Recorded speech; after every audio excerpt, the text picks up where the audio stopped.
বাংলা ব্লকের চেয়েও কঠোর কর্মসূচির হুঁশিয়ারি কোটা আন্দোলনকারীদের।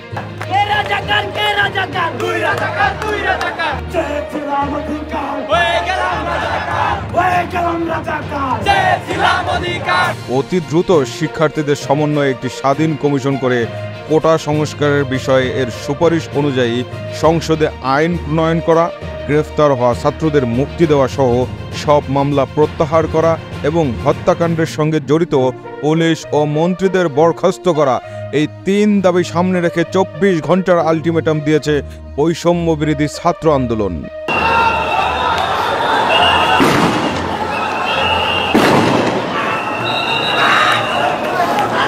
নির্ধারিত সময়ের মধ্যে তাদের এই বিষয়গুলো মেনে না নিলে বাংলা ব্লকেটের চেয়েও কঠোর কর্মসূচি দেওয়া হবে বলে হুঁশিয়ারি দেন সংগঠনের নেতারা। এছাড়াও বিশ্ব সম্প্রদায়ের দৃষ্টি আকর্ষণে রোববার গণসংযোগ ও প্রতিবাদী গ্রাফিতিও আঁকবেন তারা।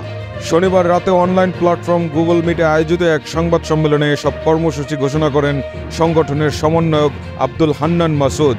সংবাদ সম্মেলনে অন্যদের মধ্যে উপস্থিত ছিলেন সংগঠনের সমন্বয়ক মাহিন সরকার এবং সহ সমন্বয়ক রিফাত রশিদ।